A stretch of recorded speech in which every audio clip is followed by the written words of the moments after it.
And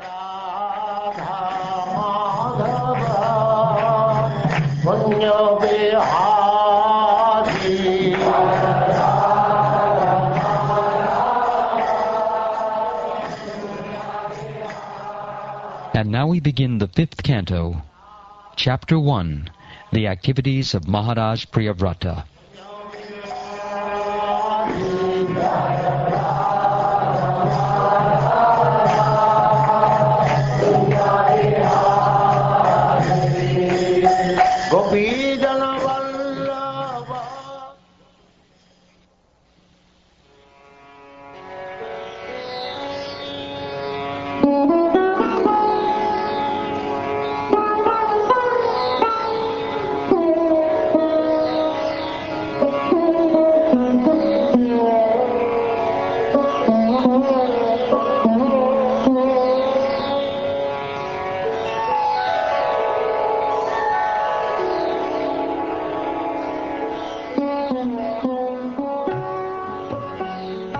King Parikshit inquired from Shukdev Goswami, O great sage, why did King Priyavrata, who was a great self-realized devotee of the Lord, remain in household life, which is the root cause of the bondage of karma or fruitive activities, and which defeats the mission of human life?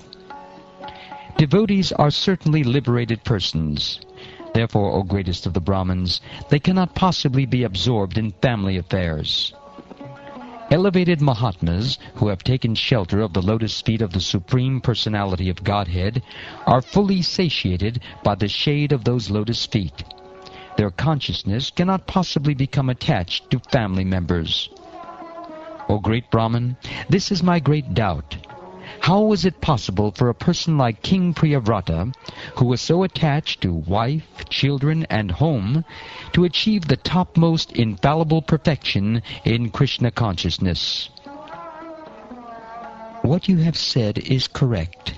The glories of the Supreme Personality of Godhead, who is praised in eloquent, transcendental verses by such exalted personalities as Brahma, are very pleasing to great devotees and liberated persons. One who is attached to the nectarine honey of the Lord's lotus feet, and whose mind is always absorbed in his glories, may sometimes be checked by some impediment, but he still never gives up the exalted position he has acquired. My dear King, Prince Priyavrata was a great devotee because he sought the lotus feet of Narad, his spiritual master, and thus achieved the highest perfection in transcendental knowledge. With advanced knowledge, he always engaged in discussing spiritual subjects and did not divert his attention to anything else. The prince's father then asked him to take charge of ruling the world. He tried to convince Priyavrata that this was his duty, as indicated in the revealed scriptures. Prince Priyavrata, however, was continuously practicing bhakti yoga by constantly remembering the Supreme Personality of Godhead, thus engaging all his senses in the service of the Lord.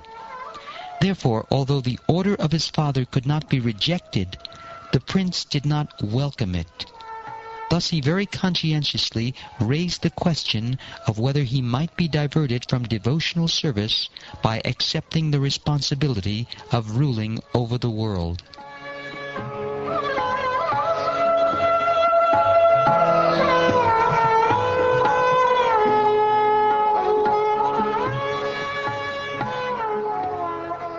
The first created being and most powerful demigod in this universe is Lord Brahma, who is always responsible for developing universal affairs. Born directly from the Supreme Personality of Godhead, he dedicates his activities to the welfare of the entire universe, for he knows the purpose of the universal creation.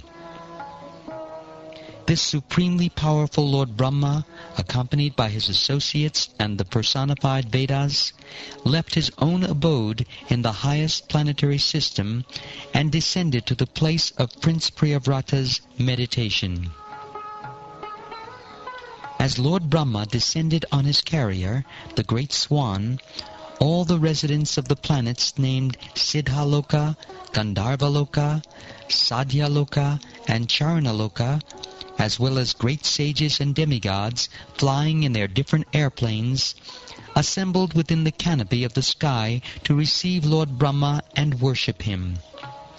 As he received respect and adoration from the residents of the various planets, Lord Brahma appeared just like the full moon, surrounded by illuminating stars.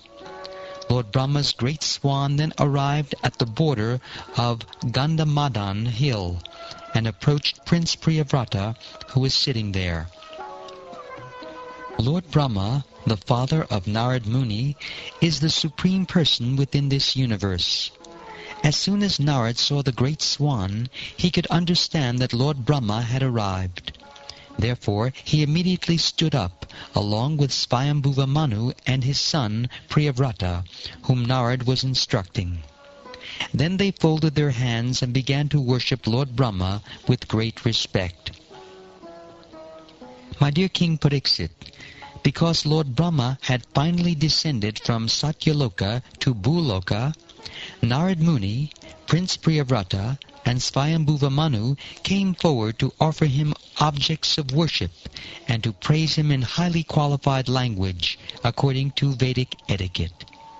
At that time, Lord Brahma, the original person of this universe, felt compassion for Priyavrata, and looking upon him with a smiling face, spoke to him as follows. My dear Priyavrata, kindly hear attentively what I shall say to you. Do not be jealous of the Supreme Lord, who is beyond our experimental measurements. All of us, including Lord Shiva, your father, and the great sage Maharshi Narad, must carry out the order of the Supreme. We cannot deviate from his order. One cannot avoid the order of the Supreme Personality of Godhead, not by the strength of severe austerities, an exalted Vedic education, or the power of mystic yoga, physical prowess, or intellectual activities. Nor can one use his power of religion, his material opulence, or any other means, either by himself or with the help of others, to defy the orders of the Supreme Lord. That is not possible for any living being, from Brahma down to the ant. My dear Priyavrata, by the order of the Supreme Personality of Godhead, all living entities accept different types of bodies for birth and death, activity, lamentation, illusion, fear of future dangers, and happiness and distress. My dear boy, all of us are bound by the Vedic injunctions to the divisions of Varnashram according to our qualities and work. These divisions are difficult to avoid because they are scientifically arranged. We must therefore carry out our duties of Varnashram Dharma, like bulls obliged to move according to the direction of a driver pulling on ropes knotted to their noses. My dear Priyavrata, according to our association with different modes of material nature, the Supreme Personality of Godhead gives us our specific bodies and the happiness and distress we achieve. One must therefore remain situated as he is and be conducted by the Supreme Personality of Godhead, exactly as a blind man is led by a person who has eyes with which to see. Even if one is liberated, he nevertheless accepts the body he has received according to his past karma. Without misconceptions, however, he regards his enjoyment and suffering due to that karma, the way an awakened person regards a dream he had while sleeping. He thus remains steadfast and never works to achieve another material body under the influence of the three modes of material nature. Even if he goes from forest to forest, one who is not self-controlled must always fear material bondage, because he is living with 6 co-wives, namely the mind and knowledge-acquiring senses. Even householder life, however, cannot harm a self-satisfied, learned man who has conquered his senses. One who is situated in household life and who systematically conquers his mind and 5 sense organs is like a king in his fortress who conquers his powerful enemies. After one has been trained in household life and his lusty desires have decreased, he can move anywhere without danger. My dear Priyavrata, seek shelter inside the opening in the lotus of the feet of the Lord, whose navel is also like a lotus. Thus conquer the 6 sense organs, namely the mind and knowledge-acquiring senses. Accept material enjoyment because the Lord, extraordinarily, has ordered you to do this. You will thus always be liberated from material association and be able to carry out the Lord's orders in your constitutional position.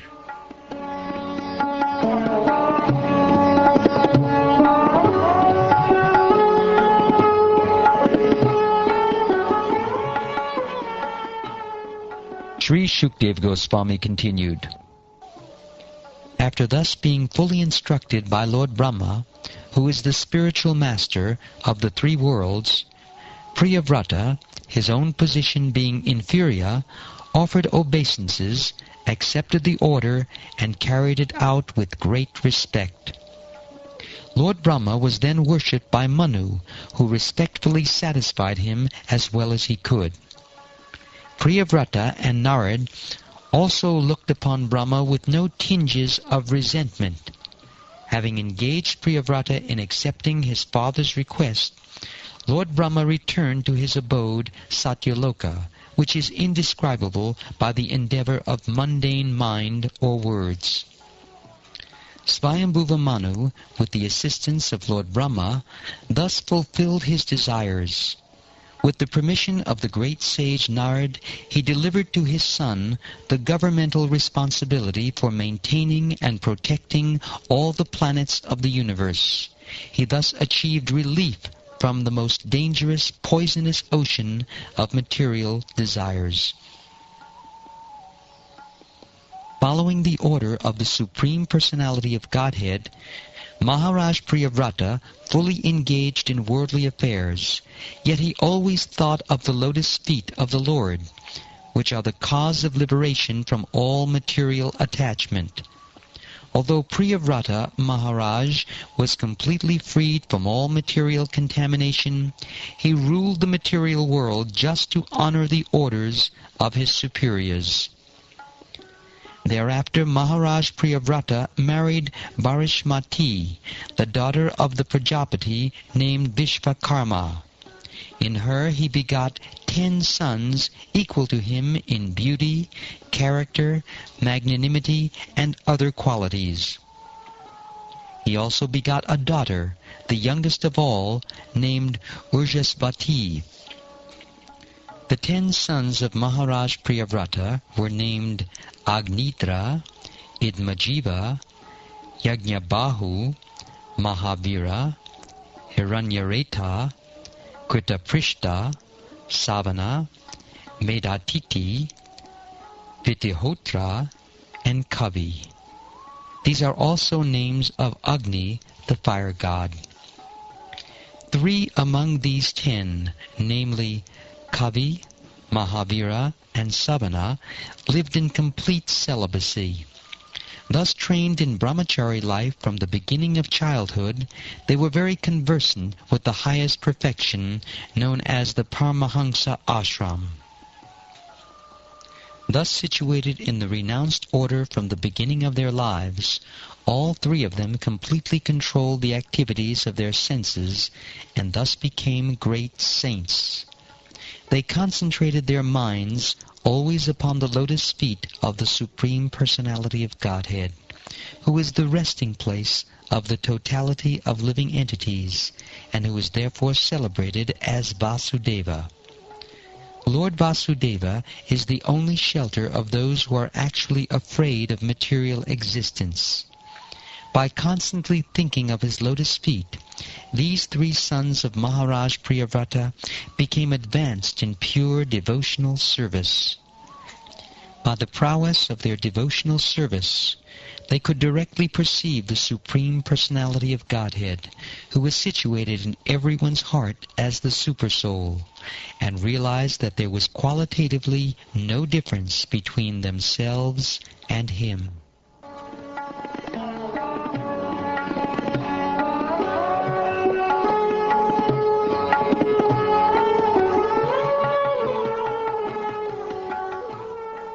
In his other wife, Maharaj Priyavrata begot 3 sons named Uttama, Tamasa, and Raivata. All of them later took charge of Manvantara millenniums. After Kavi, Mahavira, and Savana were completely trained in the Paramahansa stage of life, Maharaj Priyavrata ruled the universe for 11 abhudas of years. Whenever he was determined to fix his arrow upon his bowstring with his 2 powerful arms, all opponents of the regulative principles of religious life would flee from his presence in fear of the unparalleled prowess he displayed in ruling the universe. He greatly loved his wife, Bharashmati, and with the increase of days, their exchange of nuptial love also increased. By her feminine behavior as she dressed herself, walked, got up, smiled, laughed, and glanced about, Queen Bharashmati increased his energy. Thus, although he was a great soul, he appeared lost in the feminine conduct of his wife. He behaved with her just like an ordinary man, but actually he was a great soul. While so excellently ruling the universe, King Priyavrata once became dissatisfied with the circumambulation of the most powerful sun god.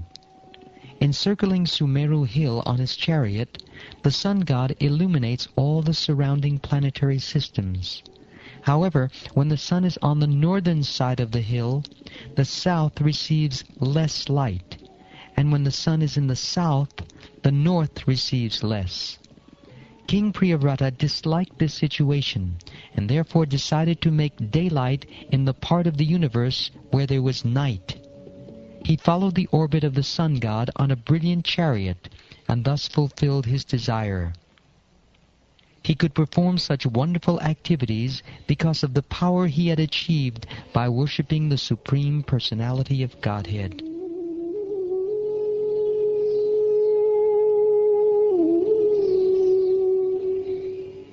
When Priyavrata drove his chariot behind the sun, the rims of his chariot wheels created impressions that later became 7 oceans, dividing the planetary system known as Bhumandala into 7 islands.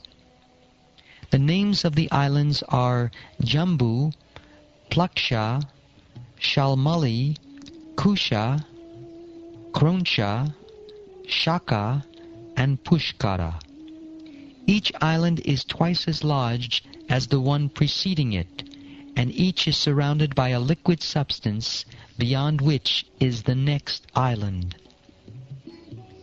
The 7 oceans respectively contain salt water, sugarcane juice, liquor, clarified butter, milk, emulsified yogurt, and sweet drinking water. All the islands are completely surrounded by these oceans, and each ocean is equal in breadth to the island it surrounds. Maharaj Priyavrata, the husband of Queen Bharashmati, gave sovereignty over these islands to his respective sons, namely Agnidra, Idmajiva, Yagnabahu, Hiranyareta, Gritaprishta, Medatiti, and Vitihotra. Thus they all became kings by the order of their father. King Priyavrata then gave his daughter, Ujaspati, in marriage to Shukracharya, who begot in her a daughter named Devayani. My dear king, A devotee who has taken shelter of the dust from the lotus feet of the Lord can transcend the influence of the 6 material whips, namely hunger, thirst, lamentation, illusion, old age, and death, and he can conquer the mind and 5 senses.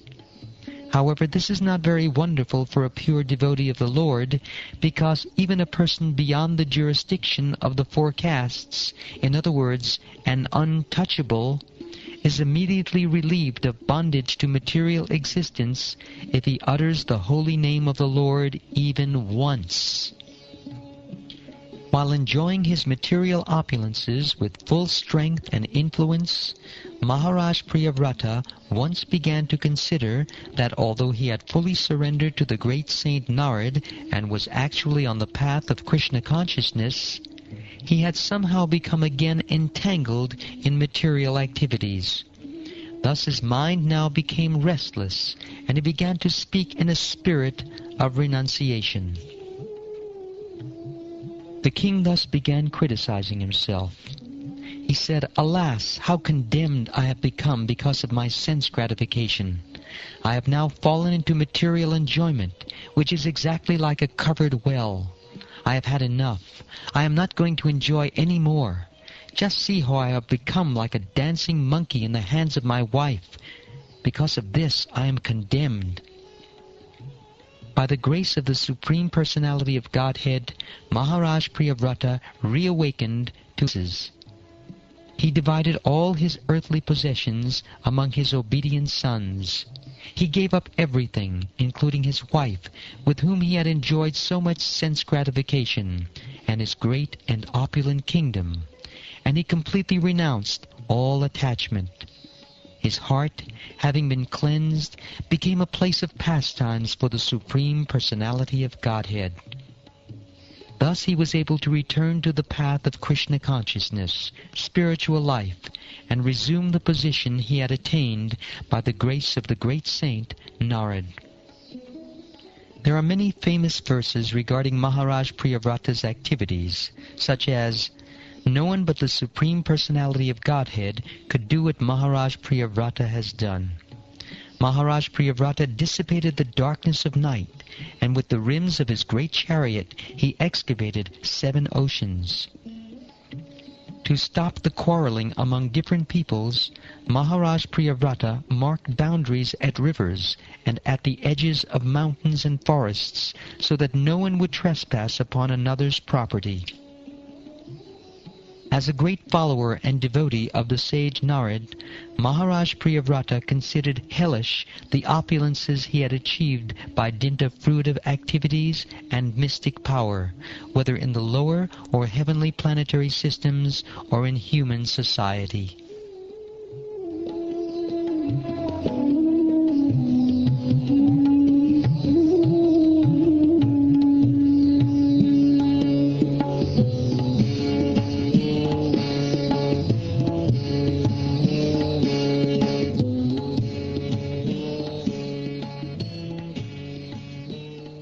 Thus ends the first chapter of the 5th canto of the Śrīmad-Bhāgavatam, entitled The Activities of Maharaja Priyavrata.